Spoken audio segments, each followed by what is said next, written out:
Hey guys, welcome back. Got a fun magic trick for you today. This one is called Brix.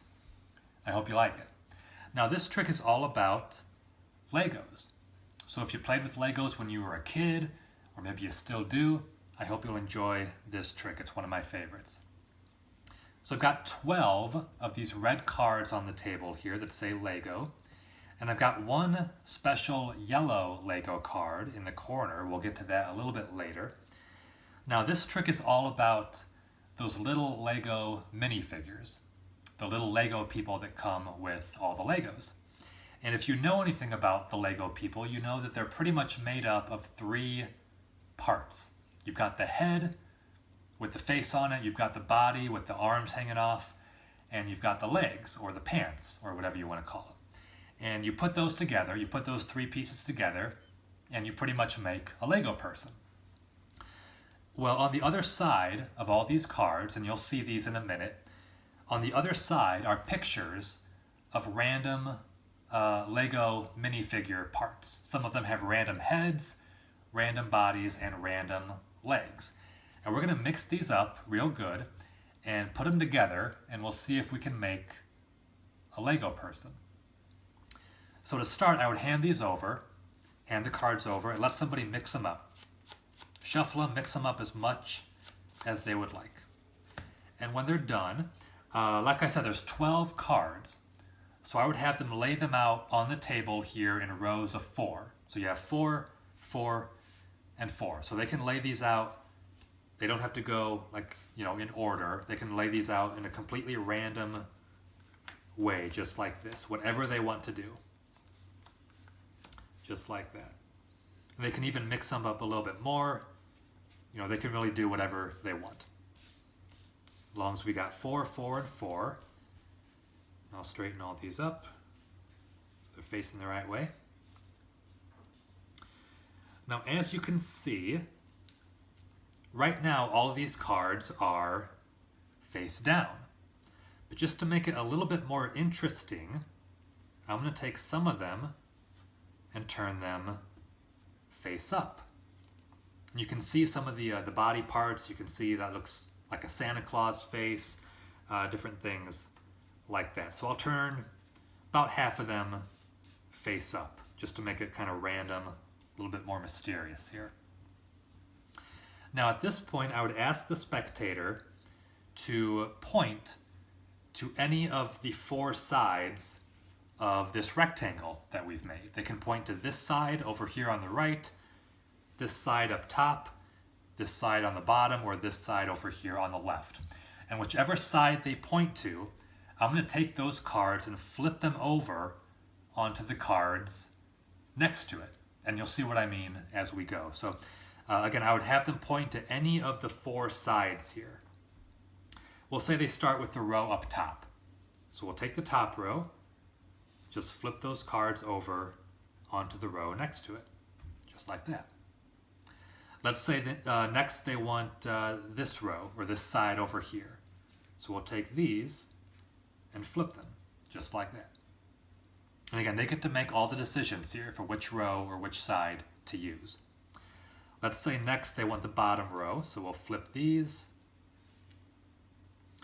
Let's say they want to flip this pile here, so we'll do that. And finally, let's say they want to flip this pile, so we'll flip those. So we've made really a completely random pile. Again, they got to shuffle the cards, lay them out however they wanted to on the table, and they got to decide, after we flip some of them face up, they got to decide which rows we flipped. So they got to pretty much make this pile here. If we spread through, we'll see what we've made. If we spread through the pile here, looks like most of the cards are face up, but there's 3 cards here that are face down.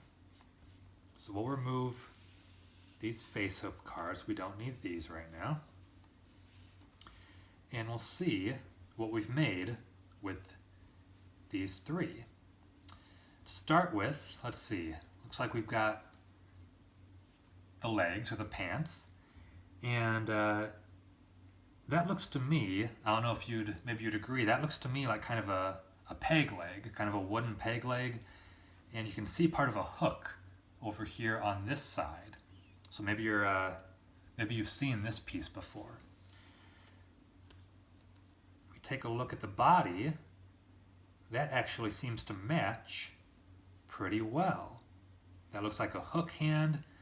That looks to me like the torso and the legs of a pirate, of the little pirate minifigure that you might have seen before.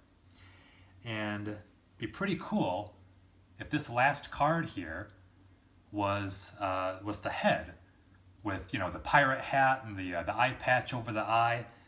That'd be pretty cool. If we take a look, actually, not quite. This appears to be something a little bit different. That appears to be looks like a football head, a football helmet to me. So, but you know what? That's okay. That's kind of the joy of Legos, right? Is you don't have to make everything perfectly. You can mix and match, make really whatever you want to make, and that's kind of the joy of Legos. Well, oddly enough, this card has been over here the entire time. If we take a look, actually completely matches the minifigure that our Spectator made. Got the pirate legs, torso, and then the football player helmet. Out of all these cards, again, they got to make all of the decisions. And like I said, that's really the joy of Legos. That's what makes Legos so awesome and so fun, is you don't have to stick to what you're supposed to build. You can really use your imagination, be creative, and put random pieces together. And if you do, you never know what might happen. And right there, we've got that exact minifigure. So that right there is called Brix. Kind of a fun Lego trick. I picked this one up about a year ago or so, and I would definitely recommend it. It's not your standard card trick. It's something that I think people of all ages can enjoy and appreciate, and it's just kind of a really unique magic trick. So let me know your thoughts. I really hope you guys enjoyed this one. I like this one a lot. This one, it's hard for me to pick my absolute favorite magic trick, but this one would definitely be in the top 10, maybe even in the top 5. So hopefully you guys liked it as well. This one's called Brix. Thanks a lot for watching. Have a great rest of your day, and I will see you next time.